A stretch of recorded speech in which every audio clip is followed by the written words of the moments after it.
Vector है ना।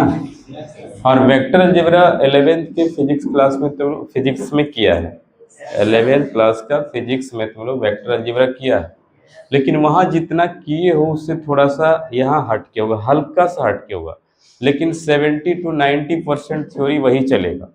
ठीक है।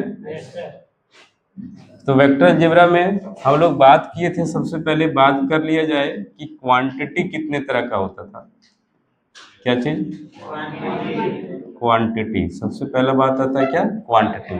तो क्वांटिटी जो होता है वो दो तरह का होता है, हम लोग वहां फिजिक्स में जो किए थे, पहले फिजिकल क्वांटिटी, फिजिकल क्वांटिटी, और दूसरा जो होता था वो नॉन फिजिकल क्वांटिटी होता था, non physical quantity, non physical है ना।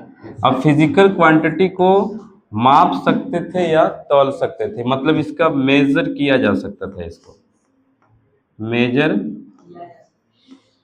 किया जा सकता है, लेकिन इसको मेजर नहीं किया जा सकता, मेजर नहीं किया जा सकता। अब ऐसा कौन सा क्वांटिटी को जिसको मेजर नहीं किया जा सकता है जी? मेजर नहीं किया जा सकता, ऐसा कौन सा क्वांटिटी होगा? तो जितना फीलिंग्स टाइप का चीज होगा, फीलिंग्स, जैसे किसी को दर्द हो रहा है, कितना दर्द हो रहा है माप सकते हैं क्या? नहीं माप सकते हैं, तो ये किस में आएगा? नॉन फिजिकल क्वांटिटी में।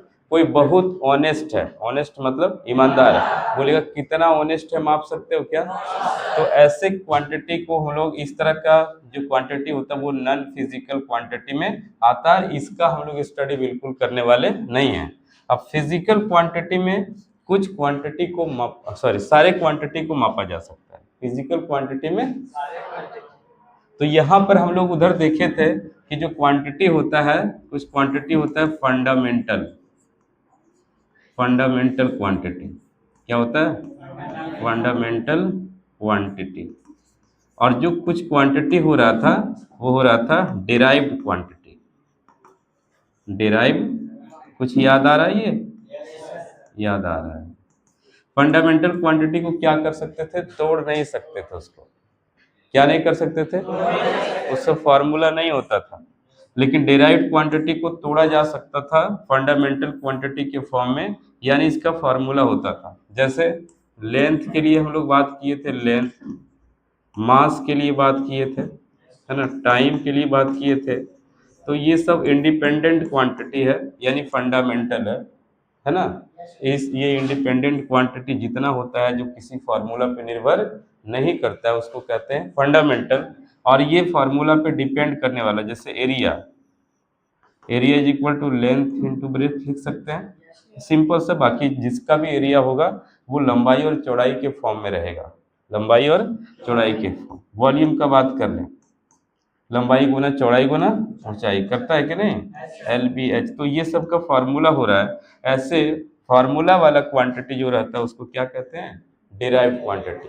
अब डिराइव्ड क्वांटिटी और फंडामेंटल क्वांटिटी, ये दोनों में मिक्स रहता है कौन? तो वेक्टर क्वांटिटी, और वेक्टर के साथ एक आता है स्केलर क्वांटिटी। तो थोड़ा सा इसको हम लोग आगे बढ़ाते हैं। अब फाइनली हम 12th के मैथमेटिक्स में क्या करने वाले हैं, जो क्वांटिटी होता है, यहाँ पर जो क्वांटिटी का बात करेंगे, यहाँ पर जो क्वांटिटी का बात करने वाले हैं वो यहाँ बात करने वाले हैं स्केलर क्वांटिटी, स्केलर क्वांटिटी। और दूसरा जो बात होगा वो क्या होगा? Vector quantity. हम लोग यहाँ वापस आए, स्केलर क्वांटिटी किसको कहते हैं? जरा देखो, कोई भी क्वांटिटी होगा ना, कोई भी क्वांटिटी हो, जैसे हम लोग बात कर लेते हैं फोर्स का, तो फोर्स में हम लोग लिखेंगे किसी बॉडी पर फोर्स लगाएं कितना न्यूटन का? 10 न्यूटन का। तो 10 न्यूटन जो है इसको मैग्नीट्यूड कहते हैं। क्या कहते हैं? मैग्नीट्यूड कहते हैं। अब ये 10 न्यूटन के साथ कोई डायरेक्शन भी आना चाहता है कि 10 न्यूटन का फोर्स कौन से डायरेक्शन में लगा रहे हैं। फोर्स जब लगाओगे तो कोई ना कोई जैसे इस बोर्ड को हम धकेलना चाहेंगे तो इस डायरेक्शन में धकेला जा रहा है ना, धकेला जा रहा है, तो उसको नॉर्थ कहते हैं। हम किसी सब वस्तु को इधर धकेलेंगे, बिना डायरेक्शन का फोर्स लगा नहीं सकते हो। कुछ क्वांटिटी में क्या होता है, मैग्नीट्यूड के साथ साथ डायरेक्शन ऑटोमेटिक आएगा, बिना डायरेक्शन का बात ही नहीं कर सकते हो। तो ऐसे क्वांटिटी को जिसमें मैग्नीट्यूड के साथ साथ डायरेक्शन रहता है, मैग्नीट्यूड के साथ साथ डायरेक्शन रहेगा, वो चला जाएगा किसमें, वेक्टर क्वांटिटी में। और जिसमें सिर्फ मैग्नीट्यूड होगा वो आएगा स्केलर क्वांटिटी में। तो यहाँ पर हम लोग क्या लिखेंगे, इसके पास सिर्फ मैग्नीट्यूड रहता है, ओनली मैग्नीट्यूड रहेगा। चालू किए थे, चालू किए थे। वेक्टर क्वांटिटी में मैग्नीट्यूड के साथ साथ, मैग्नीट्यूड के साथ साथ क्या रहेगा, यानी मैग्नीट्यूड भी रहेगा और डायरेक्शन भी रहेगा। ऐसे क्वांटिटी को क्या बोला जाता है, वेक्टर क्वांटिटी। तो हम लोग आते हैं अपने नोट्स पे, जरा देखो पहला हेडिंग क्या लगा हुआ है, स्केलर क्वांटिटी। स्केलर क्वांटिटी में क्या होना है, सिर्फ मैग्नीट्यूड।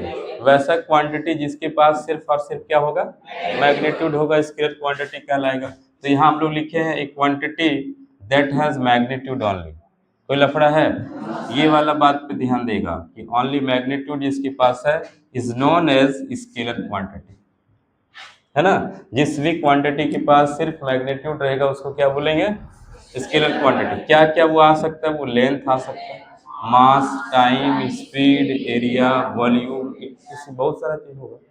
वो ये सारे का कोई डायरेक्शन नहीं रहता, सिर्फ क्या रहता है, मैग्नीट्यूड। अब जैसे मास, हम किसी को कुछ तौल के दे रहे हैं, जैसे आलू तौल के दिए, कितना KG, 10 KG.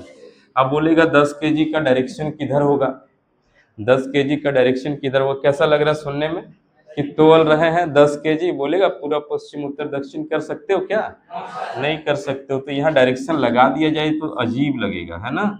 East west north south कुछ भी लगा दिया जाएगा तो ये एकदम डिमांड नहीं कर रहा है ना। तो ये सिर्फ मैग्नीट्यूड वाला पार्ट है। उसी तरह से टाइम में वही बात, स्पीड में आएगा वही बात, एरिया, वॉल्यूम, ये सब में डायरेक्शन डिमांड नहीं करता है। तो ऐसे क्वांटिटी को क्या बोला जाएगा, स्केलर क्वांटिटी। नेक्स्ट तुम्हारा क्या है, देखो वेक्टर क्वांटिटी है। नेक्स्ट जो है वेक्टर क्वांटिटी, इसमें क्या आएगा, वेक्टर क्वांटिटी में हम लोग पहले ही बात किए हैं कि मैग्नीट्यूड के साथ साथ क्या होना चाहिए, डायरेक्शन होना चाहिए। तो एक क्वांटिटी दैट हैज, ये तो सेम है, magnitude as well as direction, है ना। मैग्नीट्यूड के साथ साथ क्या आ सकता है, डायरेक्शन आएगा, इसको कहा जाएगा is known as vector quantity. ऐसा कौन सा पार्ट होगा, कौन सा क्वांटिटी होगा, तो डिस्प्लेसमेंट का, displacement, velocity, acceleration, force, etc। ये सब में क्या रहता है, डायरेक्शन रहता है। जैसे डिस्प्लेसमेंट तुम लोग 11th में पढ़ा होगा, डिस्प्लेसमेंट किसको कहा जाता है, एक पॉइंट से दूसरे पॉइंट तक कोई बॉडी गया, बिल्कुल सीधी रेखा में गया, तो सीधी रेखा जाने के लिए, सीधी स्ट्रेट लाइन में जाने के लिए कोई ना कोई डायरेक्शन फॉलो करना पड़ेगा। जैसे यहाँ से तुम मार्केट जा रहे हो तो मार्केट का रास्ता होता है कि इधर जाएंगे, फिर पंचमुखी चौक से इधर मुड़ सकते हैं, या सीधा जाएंगे मोड़ पर, मोड़ से उधर गुजरेंगे, लेफ्ट लेंगे फिर, है ना। लेकिन कोई बोलेगा नहीं हम यहाँ से शॉर्टकट मार देंगे, तो शॉर्टकट जो मारेगा तो खेते खेत चल जाना पड़ेगा, घर आएगा तो उस पर भी चढ़ना पड़ सकता है, लेकिन चढ़ना भी वो स्ट्रेट लाइन में नहीं आएगा, सीधा जाना चाहिए। यस नो, सीधा जाएगा तो सीधा जैसे जाएगा तो एक लाइन बनेगा, यानी ये लाइन का एक डायरेक्शन होगा। यदि मान लेते हैं तुम यहाँ से चलना चालू किया और मार्केट बी पॉइंट पे है, तो ए से बी सीधा इस तरह से चलना पड़ेगा, तीर लगाना पड़ेगा, नहीं। तो ऐसे क्वांटिटी जो होता है वहाँ, ये वेक्टर एक बनाता है, जैसे डिस्प्लेसमेंट उसी तरह का पार्ट है। उस वही वेलोसिटी आता है, एक्सेलरेशन, ये सब तुम लोग फिजिक्स में पढ़ा है, तो ये पता चलता होगा कि इसमें क्या क्या फॉर्मूला लगता है, और वो डायरेक्शन उसमें रहता है, हर हाल में रहता है। आगे फिर बात आता है क्या, आगे बात आ रहा है कि ए directed line segment is called a vector. Directed line segment का मतलब यही बात है, जरा देखो डायरेक्टेड लाइन सेगमेंट, याद करो पहले लाइन सेगमेंट किसको कहते हैं। तो एक पॉइंट है, ठीक है, एक पॉइंट है, इनिशियल पॉइंट इसको बोलेंगे, क्या बोलेंगे, इनिशियल पॉइंट बोलेंगे, जहाँ से तुम्हें शुरुआत करना है, चलना जहाँ से शुरुआत करना है और जाना है कहाँ तक, तो बी पॉइंट तक जाना है। इसको कहते हैं टर्मिनल पॉइंट। क्या बोलते हैं इसको? Terminal point. टर्मिनल पॉइंट की जगह पर फाइनल पॉइंट भी बोला जा सकता है ना। तो अब है क्या, ये लाइन सेगमेंट हो गया। ये क्या हो गया, यही कहते हैं लाइन सेगमेंट, जिसका इनिशियल पॉइंट, जिस भी लाइन का इनिशियल पॉइंट और फाइनल पॉइंट दोनों पता रहे उसको क्या कहते हैं, लाइन सेगमेंट। और उसमें यदि तीर का निशान दे दिए हैं तो यहाँ ये वाला वर्ड जुड़ जाएगा, डायरेक्टेड, मतलब कि दिशा दिखाया हुआ है, डायरेक्शन दिखाया हुआ है। तो इस तरह से जब तुम एक लाइन खींच देते हो तीर वाला और इनिशियल पॉइंट और फाइनल पॉइंट लगा देते हो तो उसी को कहा जाता है डायरेक्टेड लाइन सेगमेंट। और डायरेक्टेड लाइन सेगमेंट को ही कहा जाता है क्या, वेक्टर। यानी वेक्टर को रिप्रेजेंट करने का तरीका क्या है, वेक्टर को रिप्रेजेंट करने का तरीका क्या है, तो एक तीर का निशान डालेंगे और उसमें एक तीर का निशान डालेंगे और उसमें क्या रहेगा, प्रारंभिक बिंदु रहेगा और अंतिम बिंदु रहेगा, मतलब इनिशियल पॉइंट रहेगा और फाइनल पॉइंट। अब बोलेगा कि ये ए पॉइंट और बी पॉइंट फाइनली क्या होता है, तो जरा समझो। ए पॉइंट कहाँ है, बी पॉइंट कहाँ, ये तीर चला है, काहे चला है। तो एक अब नया चीज जानने का प्रयास करना कि ये हमने रिप्रेजेंट तो कर दिया वेक्टर को, ये रिप्रेजेंट कर दिया वेक्टर को, ठीक है, लेकिन ये फाइनली लिखा कैसे जाएगा। तो ए और बी, इसको वेक्टर के फॉर्म में लिखने का तरीका रहता है क्या, ए बी वेक्टर। और ए बी वेक्टर तुम्हारा जो दिखेगा वो किस फॉर्मेट में दिखेगा, जरा देखो, दिखेगा एक्स आई कैप प्लस वाई जे कैप प्लस जेड के कैप। अब जरा समझो बात को कि हमें मान लेते हैं कि तुम ए पॉइंट पर है, कहाँ है, ए पॉइंट पर है और तुम्हें जाना है किस पे, बी पॉइंट पे। तो हर टाइम तो सीधा नहीं चल सकते हैं, सीधा चले तो वेक्टर बनेगा, सीधा चले। और मान लेते हैं ये ए पॉइंट तुम्हारा ओरिजिन है, 0,0,0। अब हम यहाँ पर खींचते हैं एक axis, X axis, Y axis, Z axis. अब तुम्हें पता है कि X axis, Y axis, Z axis तीनों का अपना नेगेटिव डायरेक्शन भी होता है ना। ये एक्स पॉजिटिव उस डायरेक्शन में है तो एक्स नेगेटिव इधर होगा कि नहीं। वाई पॉजिटिव ऊपर है तो वाई नेगेटिव नीचे होगा, ये नीचे होगा। और जेड एक्सिस जो है तुम्हारी तरफ है इस डायरेक्शन में, जेड नेगेटिव किधर होगा, अंदर की ओर, पीछे की ओर, है ना। तो यहाँ पर हम बोल देते हैं कि यहाँ से ये 0,0,0 का हम लोग ओरिजिन वो बोल सकते हैं कि नहीं। और हम बोल रहे हैं कि ये बी पॉइंट पे जाना है हमको, या फिर ए पॉइंट, कुछ भी डाल सकते हो। तो इस ओ पॉइंट से ए पॉइंट पर जाने के लिए जो तुम्हारा रास्ता होगा, जिस रास्ते पे चल के जाना होगा वो होगा एक्स एक्सिस, वाई एक्सिस और जेड एक्सिस।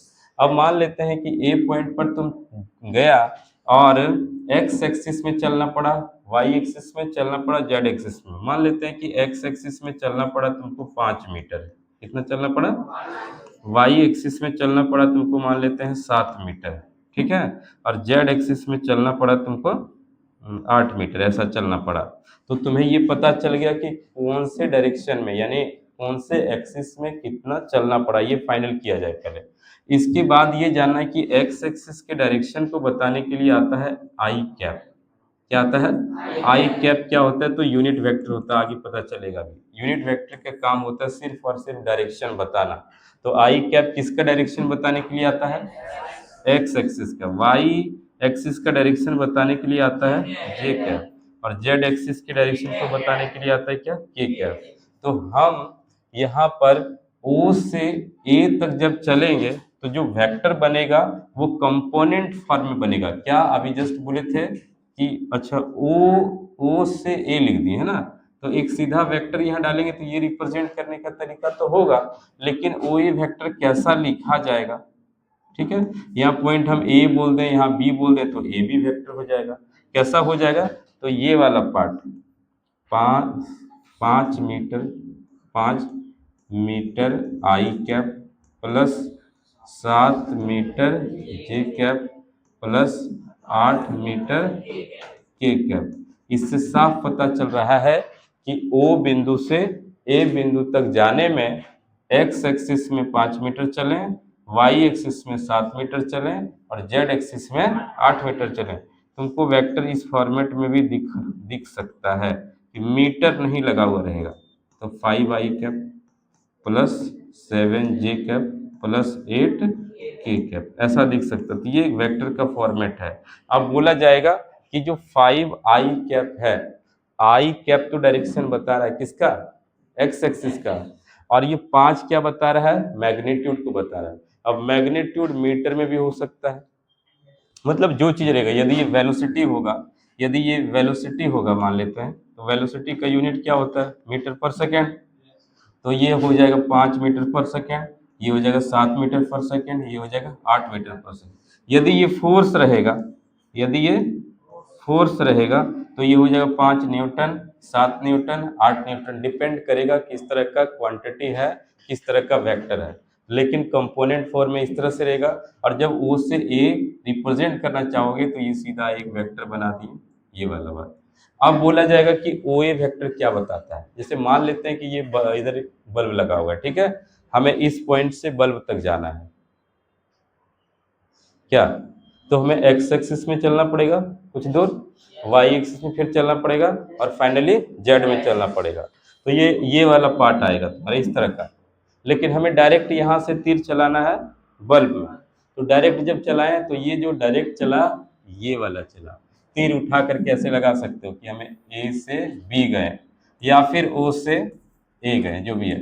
ये रिप्रेजेंट करने का क्या तरीका होता है, वेक्टर का। और ये बताएगा कि ये, अब आज जरा सा देखो, ये 5 और 7 12, 12 8 कितना हो गया, 20 मीटर हो गया। क्या ये भी 20 मीटर होगा, क्या ये 20 मीटर होगा, क्या नहीं, ये 20 मीटर नहीं होगा, क्योंकि ये सीधा चला गया है। तो कुछ कम होगा, नहीं होगा, कुछ कम होगा। तो ये बात समझ में आ रहा होगा कि वेक्टर का फॉर्मेट कैसा दिखेगा, इस तरह से दिखेगा, है ना। और रिप्रेजेंट कैसे करेंगे, तो एक लाइन सेगमेंट रहेगा जो डायरेक्शन दिया हुआ रहेगा, नाम ठिकाना दिया रहेगा ए और बी। यदि ए और बी नहीं देते हैं तो ये रे बन जाता है, क्या बन जाता है, रे। वेक्टर बनाने के लिए उसका इनिशियल पॉइंट और फाइनल पॉइंट देना पड़ेगा। बस समझ में आया क्या। तो यहाँ पर हम लोग, अच्छा वेक्टर क्वांटिटी में देखो, जो हम लोग यहाँ ये किए हुए हैं, एक वेक्टर को रखा गया है, यहाँ पर रिप्रेजेंट किया गया, डायरेक्टेड लाइन सेगमेंट को दिखाया गया है, क्या नहीं बोलेगा, ये ए बी वेक्टर दिखाया गया। ए बी वेक्टर का नाम भी दिए हुए हैं, ए बी वेक्टर, ये जो है इसका नाम रखे हुए हैं क्या, ए वेक्टर। ए से बी तक गया ये वाला लाइन, इनिशियल पॉइंट भी दिया हुआ है, फाइनल पॉइंट भी दिया हुआ है, तो ए बी वेक्टर बना, क्या बना, इसका नाम दिया गया क्या, ए वेक्टर, ठीक है, ए वेक्टर दिया गया। कोई लफड़ा, इसका नाम तुम कुछ भी दे सकते हो, स्मॉल लेटर में B vector, C vector, D vector, कुछ भी नाम दे सकते हो, लेकिन ए बी वेक्टर ये भी है और उसका नाम दिया गया क्या, ये ए वेक्टर के बराबर है, राइट। चलो आगे बढ़ते हैं। और क्या होता है, अब जब है कोई वेक्टर जब आ गया तो उसका मैग्नीट्यूड भी होता है। कोई जब वेक्टर आ गया तो क्या रहता है उसका मैग्नीट्यूड, क्या होता है फिर मैग्नीट्यूड क्या होता है, जरा देखो। हम बोले कि यहाँ से तीर चलाएं बल्ब तक, तो यहाँ से बल्ब की दूरी क्या होगी, ठीक है। दूरी, हर टाइम दूरी का बात नहीं करेंगे, किस तरह का फिजिकल क्वांटिटी है उसका बात होगा। फोर्स है तो फोर्स में बात करेंगे, वेलोसिटी है तो वेलोसिटी का बात करेंगे, डिस्प्लेसमेंट है तो डिस्प्ले। लेकिन यहाँ दूरी बता करके समझ में तुमको ज़्यादा आएगा कि हम डायरेक्ट यहाँ से यहाँ का लेंथ मापेंगे तो क्या आएगा, उसी को कहा जाता है क्या, मैग्नीट्यूड। तो जो तुम तीर चलाते हो, फाइनली ये कहते हैं, जो तीर चलाते हो, इस तीर में इनिशियल पॉइंट से फाइनल पॉइंट तक पहुंचने के लिए तुम्हें तो 3 रास्ता तय करना पड़ सकता है, एक्स वाई और जेड। हो सकता है कभी कभी एगो नहीं करो, जैसे वाई नहीं कर रहे हैं, हो सकता है कि वाई में नहीं जाना पड़े, इधर गए जेड गए और वहीं मिल गया वो वाला फाइनल पॉइंट हमको, क्या वाई एक्सिस में नहीं जाना पड़ा, ऐसा भी हो सकता है। नहीं जाना पड़ा तो वहाँ 0 लगा देंगे, नहीं बोलेगा। यदि कोई वेक्टर ऐसा दिख रहा है, ये वेक्टर है और वो दिख रहा है 5i cap plus 10k cap, ऐसा दिख रहा है, तो यहाँ देखो जी मिसिंग है, इसका मतलब वाई एक्सिस में हम लोग को नहीं चलना पड़ा है। वाई एक्सिस आया था लेकिन 0j कैप के साथ आया था ये, जीरो के साथ मल्टीप्लाई होकर के क्या हुआ, खत्म हो गया। बात समझ में आ रहा है। तो मैग्नीट्यूड क्या होता है, यहाँ से यहाँ तक का लेंथ, जो कि हम पूरा एक्स वाई जेड वाला नहीं जोड़ेंगे, डायरेक्ट जोड़ेंगे, डायरेक्ट कितना हो रहा है उसी को कहा जाता है क्या, मैग्नीट्यूड। तो अभी हेडिंग है हमारा मैग्नीट्यूड, और मैग्नीट्यूड का दूसरा नाम क्या है, modulus. Modulus of A vector या मैग्नीट्यूड ऑफ ए वेक्टर क्या होता है, if A B be the any vector then magnitude of A B vector is denoted by mod of A. जो भी वेक्टर होगा उसका मैग्नीट्यूड को किससे डिनोट करेंगे, तो मॉड के अंदर लगा देंगे। यदि ए वेक्टर है उसका मैग्नीट्यूड निकालेंगे तो मॉड ए लगा देंगे, यस नो। बी वेक्टर है उसका मैग्नीट्यूड निकालना है तो बी वेक्टर डाल देंगे। जो भी वेक्टर होगा मैग्नीट्यूड मतलब उसमें मॉड लगा दो। अब होता क्या है, तो मान लेते हैं कि ए बी वेक्टर बराबर ए वेक्टर है, ठीक है। जब इसमें हम लोग मॉड लगाएं, देखो ए बी वेक्टर में क्या लगाएं, मॉड लगाएं, तो इधरों मॉड लगाना पड़ता है, यस नो। जब दोनों तरफ मॉड लगा दिए तो पता चलता है कि सिर्फ मैग्नीट्यूड को बता रहे, डायरेक्शन खत्म। जबकि ए वेक्टर में मैग्नीट्यूड के साथ डायरेक्शन भी है, तीर का निशान लगा हुआ है, मतलब क्या है, डायरेक्शन भी है। तो डायरेक्शन हटा दिया जाएगा तो सिर्फ बचेगा ए मतलब मैग्नीट्यूड, नहीं बोलेगा। और ए बी में यहाँ देखो ए से बी तक का लेंथ के बारे में बात होने लगेगा, सिर्फ ए बी डाल दिए, तीर उसका खत्म हो गया। तो तीर हटा देंगे तो सिर्फ मैग्नीट्यूड बचेगा, और तीर तीर लगा के रखेंगे तो मैग्नीट्यूड के साथ साथ डायरेक्शन भी बताएगा, ठीक है। तो मान लेते हैं कि एक कंपोनेंट फॉर्म में वेक्टर है तुम्हारा ये वाला, ये एक वेक्टर है ये, ठीक है। लेट एक्स आई कैप प्लस वाई जे कैप प्लस जेड के कैप, ये एक वेक्टर है तुम्हारा।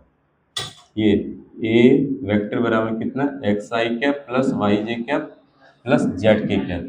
तो इसका मॉडुलस कैसे निकालेंगे, तो मॉडुलस के लिए तो पहले मोड में डालना है, और मोड में डालने के बाद क्या डालेंगे, अंडर रूट, और आई कैप के बगल में है एक्स, तो एक्स का स्क्वायर लिखें यहाँ पर। जे कैप के बगल में है वाई, तो यहाँ वाई का स्क्वायर लिखें। के कैप के बगल में है यहाँ जेड, तो जेड का स्क्वायर लिखें, और सबको आपस में क्या किए हैं, जोड़ दिए। यदि यहाँ माइनस रहता तो यहाँ माइनस जेड का स्क्वायर लगाते, ठीक है। अब एग्जाम्पल समझो, इसका एग्जाम्पल समझो तो ज़्यादा बढ़िया से आएगा। इसी फॉर्मूला पर हम लोग क्या करेंगे, अभी एग्जाम्पल बनाएंगे। तो मैग्नीट्यूड, एग्जाम में मैग्नीट्यूड निकालने हर हाल में देता है। मैग्नीट्यूड 2 क्वेश्चन 3 क्वेश्चन जरूर रहेगा, और बाकी लॉन्ग क्वेश्चन में ये सब यूज होता रहेगा। तो हम एक एग्जाम्पल बताते हैं यहाँ पर इसी फॉर्मेट में। मान लेते हैं कि let A vector is equal to 2i cap plus 4j cap plus 5k cap, then find, find करने बोलेगा mod of A. Mod of A मतलब क्या, ए वेक्टर का मैग्नीट्यूड। तो सिंपल सा बात, हमें जो दिया रहना है ये 1 नंबर में पूछा जाता है। दिया है हमारा क्या, ए वेक्टर, ये लिखेंगे 2i cap plus 4j cap plus 5k cap, और पूछा है क्या, इसका मॉडुलस क्या होगा, modulus is equal to what. तो इस फॉर्मूला पे सीधा बैठा देना है कि नहीं। Since mod of A is equal to under root X का स्क्वायर मतलब 2 का स्क्वायर प्लस 4 का स्क्वायर प्लस 5 का स्क्वायर इज इक्वल टू, ये हो जा रहा है 4 प्लस 16 प्लस 25, टोटल मिला के कितना 45। 45 निकलेगा क्या रूट से, हाँ निकलेगा, 3 3 9, 9 5 45, हाँ निकलेगा। ये रूट अंडर 45 जो है ये आ रहा है 3√5। अब यहाँ डिपेंड करेगा कि किस तरह का क्वांटिटी है। यदि डिस्प्लेसमेंट रहेगा तो मीटर में चलेगा, फोर्स रहेगा तो न्यूटन में चलेगा, वेलोसिटी रहेगा तो मीटर पर सेकंड में चलेगा। तो यूनिट हम नहीं दे रहे हैं, लेकिन मैग्नीट्यूड निकालने का तरीका तुम्हारा ये रहेगा। तो सबसे पहला सवाल होगा तुम्हारे बुक में, निकालो वेक्टर अलजेब्रा का चैप्टर निकालो, देखो वहाँ होगा फाइंड द मैग्नीट्यूड। मैग्नीट्यूड लिखने के लिए होगा, देखो जरा निकालो। क्या बुक नहीं है क्या, हाँ?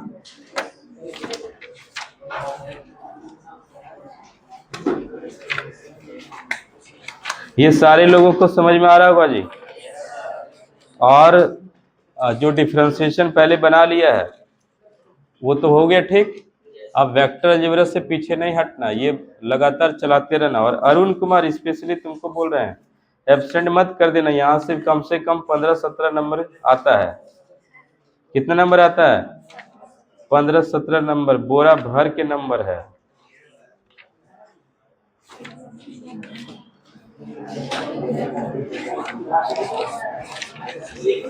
Page number 1008, page number 1000। जरा देखो, एक नंबर में मैग्नीट्यूड लिखने बोला है, 4 क्वेश्चन दिया हुआ। नहीं बोलेगा? क्या बना सकते हो? आराम से बनेगा, सिंपल सा चीज है। मैग्नीट्यूड पर सवाल जरूर आता है। हम अगले टेस्ट में वेक्टर से भी क्वेश्चन देंगे। Yes no? दूसरा आगे, हाँ चलो, मैग्नीट्यूड 1 नंबर सवाल तुम्हारा बनेगा। अब आगे हम बढ़ते हैं। अब देखो यहाँ पर है यूनिट वेक्टर। अगला हेडिंग आया है क्या? यूनिट वेक्टर है। तो यूनिट वेक्टर किसको कहते हैं जरा समझो। यूनिट वेक्टर किसको बोलेंगे? जिस भी वेक्टर का मैग्नीट्यूड 1 हो जाए, जिस भी वेक्टर का मैग्नीट्यूड 1 हो जाए, क्या बोलेंगे उसको? Unit vector. अच्छा, यूनिट वेक्टर किसी भी वेक्टर को बनाया जा सकता है। तो पहले ये देखो, कहते हैं vector A is called unit vector if mod A is equal to 1। Simple सा बात है, मैग्नीट्यूड 1 होना यूनिट वेक्टर कहलाने लगेगा। It is denoted bye A cap. Vector को दिखाने के लिए तीर के निशान तो होता ही है, साथ ही साथ टोपी पहन के जो आएगा उसको भी वेक्टर बोलेंगे। लेकिन दोनों में अंतर क्या रहेगा? दोनों में अंतर ये रहेगा, यदि ये लगा हुआ है इसका मैग्नीट्यूड हर हाल में कितना होना है? 1। यदि ए, अच्छा टोपी पहना हुआ है ना, टोपी पहना हुआ है तो उसका मैग्नीट्यूड किसी भी हाल में 1 होगा। तो क्या बोलोगे इसका मैग्नीट्यूड 1 नहीं हो सकता है क्या? इसका भी हो सकता है। जब ये हो जाएगा ऐसा तो इसके ऊपर टोपी लगा देंगे कि फाइनली तुम तीर लेकर के काहे आया है। जब तुम यूनिट वेक्टर है तो तुम टोपी पहन के आओ। Yes no? तो जरा देखो, I cap, J cap, K cap जो आया हुआ है वो टोपी पहन के आया हुआ है। इसका मतलब हर हाल में मैग्नीट्यूड ऑफ आई कितना होना चाहिए? 1। जे कैप का भी मैग्नीट्यूड 1 और के कैप के का भी मैग्नीट्यूड 1। तो फाइनली क्या आता है, कैप लगा करके जो आता है उसका मैग्नीट्यूड तो 1 हर हाल में होता है, यानी वो एक यूनिट वेक्टर होता है। यूनिट वेक्टर रहता है वो, है ना? उसका काम है डायरेक्शन बताना। उसका काम क्या है? यदि हम कोई क्वांटिटी लिख दिए, कुछ भी लिख दिए, यहाँ लिख देंगे 10 न्यूटन और यहाँ लगा देंगे ए कैप। इसका मतलब ए कैप क्या बताता है? नहीं, ए वेक्टर के डायरेक्शन को बताने के लिए आया क्या? यानी 10 न्यूटन का फोर्स इस वेक्टर के डायरेक्शन में है।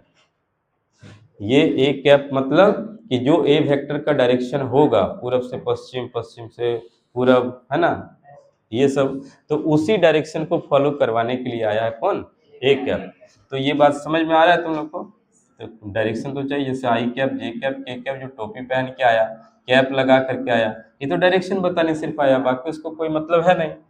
तो मान लेते हैं कि एक वेक्टर है तुम्हारा ए और ये है एक्स आई कैप प्लस वाई जे कैप प्लस जेड के कैप। तो किसी भी वेक्टर को यूनिट वेक्टर बनाया जा सकता है। किसी भी वेक्टर को यूनिट वेक्टर बनाया जा सकता है यदि ये वेक्टर का मैग्नीट्यूड कुछ और हो रहा होगा, कुछ और हो रहा होगा, 1 के अलावा हो रहा होगा। उसको 1 कैसे बनाया जाए? तो उसी के मैग्नीट्यूड से डिवाइड कर देंगे। जो भी वेक्टर रहेगा उसी के मैग्नीट्यूड से डिवाइड कर। मान लेते हैं ए वेक्टर है तो उसके यूनिट वेक्टर को किससे डिनोट करेंगे? ए कैप से। ए कैप बराबर क्या हो जाएगा जी? तो जो वेक्टर है उसी के मैग्नीट्यूड से क्या किए? भाग लगा दिया, है ना? तो यहाँ पर जरा देखो, जो वेक्टर है ऊपर तो वही रखे हैं, वही रखे हैं ना, और मैग्नीट्यूड मतलब क्या? Under root X square plus Y square plus Z square. इस फॉर्मूला के दम पे हम लोग यूनिट वेक्टर निकालेंगे। Yes no? बात समझ में आ रहा है? अब तो ये यूनिट वेक्टर बन गया। यूनिट वेक्टर से बाकी अब दूसरे मैग्नीट्यूड वाला वेक्टर बनाना चाहोगे तो क्या होगा जरा देखो। अच्छा पहले ये क्लियर करवा लेते हैं, एक सवाल इस पे बना लेते हैं पहले, यूनिट वेक्टर कैसे निकालेंगे। तो मान लेते हैं, फिर से एक एग्जांपल है, एक एग्जांपल है कि let A vector is equal to यहाँ लिख देते हैं 2i कैप, इस पर एक लिख देते हैं -4j कैप, और अगला लिख देते हैं +5k कैप। कहता है फाइंड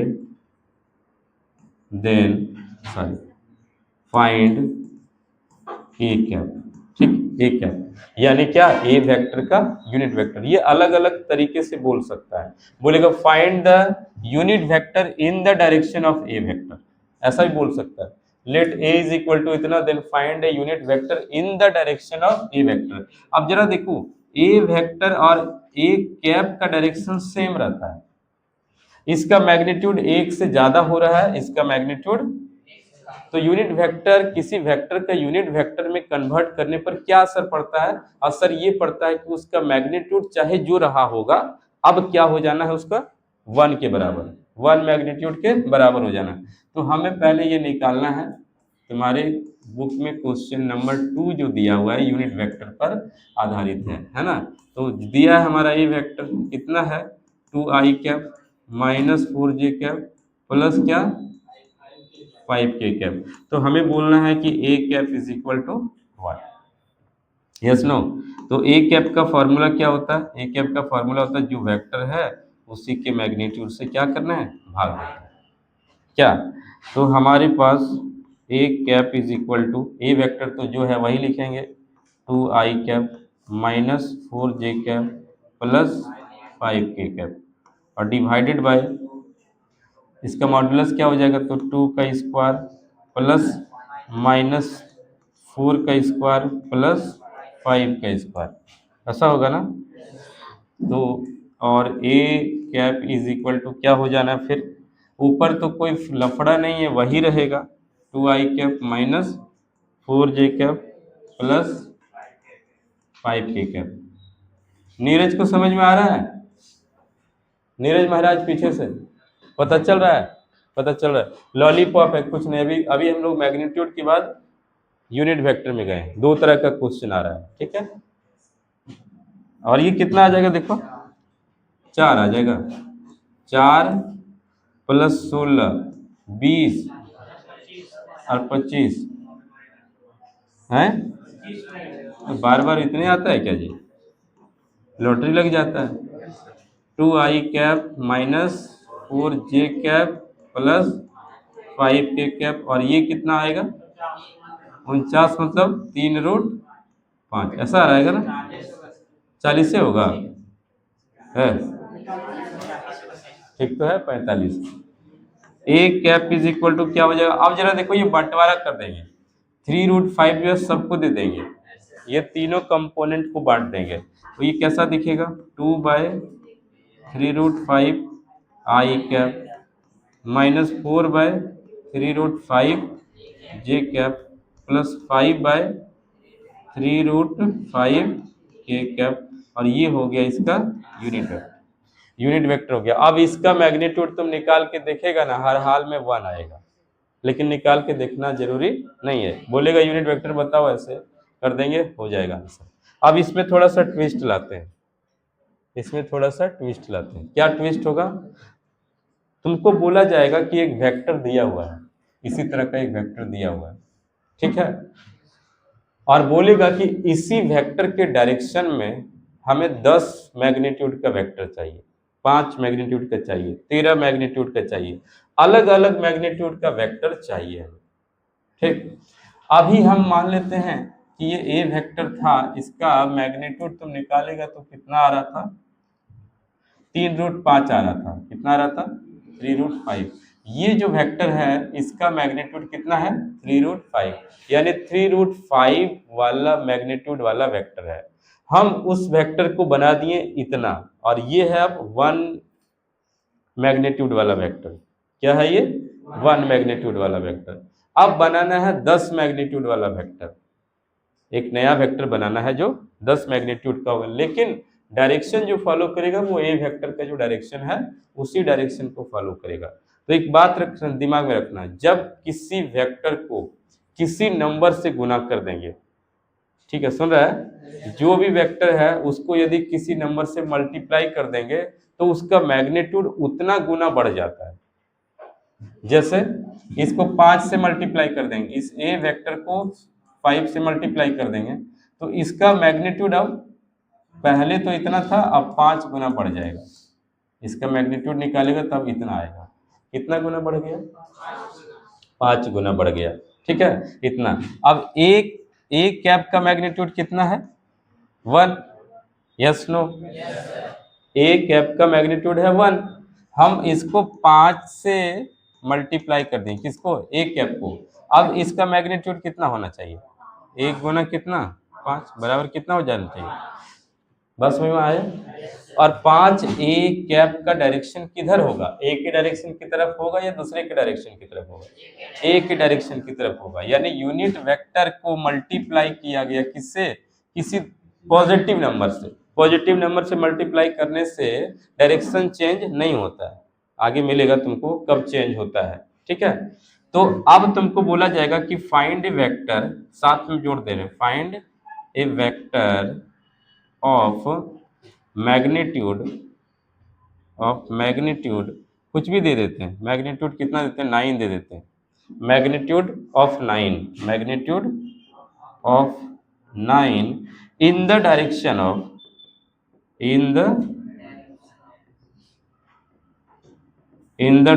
ऑफ ए वेक्टर। जो ए वेक्टर का डायरेक्शन है उसी डायरेक्शन में हमें 9 मैग्नीट्यूड का चाहिए। तो देखो ये जो है ये कितना है? 1 मैग्नीट्यूड का है। ये जो वेक्टर दिख रहा है वो क्या है? ए कैप 1 मैग्नीट्यूड का है। हम इसको 9 से मल्टीप्लाई कर दें तो क्या वो 9 मैग्नीट्यूड वाला वेक्टर नहीं बन जाएगा? तो हम अब ये लिख सकते हैं, क्या लिख सकते हैं? इसको ए कैप तो हमारे पास है ही, इसको लिख सकते हैं let the required vector. Let the required मतलब क्या होता है जी? जो जरूरत है। लेट द रिक्वायर्ड वेक्टर बराबर बोल देते हैं कि ये बी वेक्टर है। जो हमें जरूरत है जिस वेक्टर का, जो कितना मैग्नीट्यूड का रहना चाहिए, किस डायरेक्शन वाले में रहना चाहिए, तो ए वेक्टर की डायरेक्शन में रहना चाहिए, बी वेक्टर मान लिए। देयरफॉर बी वेक्टर बराबर क्या हो जाएगा? क्या हो जाएगा? 9 multiplied by A cap. Yes no? अब क्या होगा? 9 और ए कैप जो है तुम ये वाला वो लिख दो, 2/3√5 आई कैप माइनस 4/3√5 जे कैप प्लस 5/3√5 के कैप। ऐसा। अब ये 9 अंदर घुसेड़ देना है, तो 9 हम घुसेड़ देगा तो 9 दूना 18, 3√5 आई कैप माइनस 9 चौका 36 हो जा रहा है, 36/3√5 जे कैप प्लस 9×5 45/3√5 के कैप। अब देखो कुछ कटने वाला भी है तो कटा दो। ये 3×6 = 18, 12×3 और 9 15×3 45। तो बचा क्या?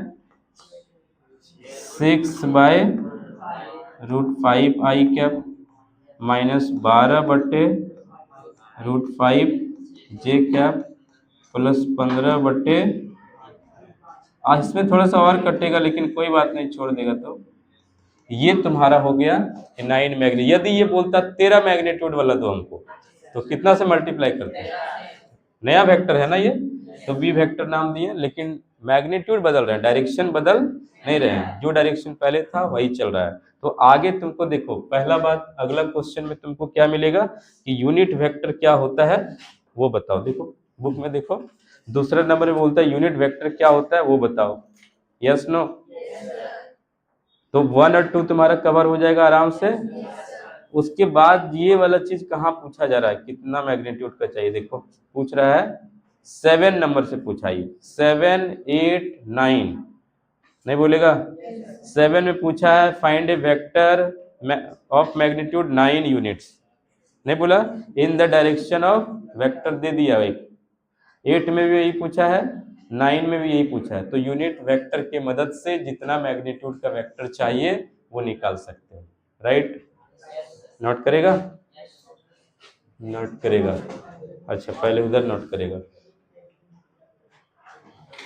नोट करने वाला बात जो है सिर्फ क्वेश्चन है, चार्ट में तुम्हारा दिया हुआ है, हम जो नोट्स दे रखे हैं उसमें ये सब लिखा हुआ है, सीधा मैग्नीट्यूड पर आधारित, सुनो, मैग्नीट्यूड पर आधारित ये क्वेश्चन एक लिख देना है, और ये सब नहीं लिखना, ये सब तुम्हारे पास है।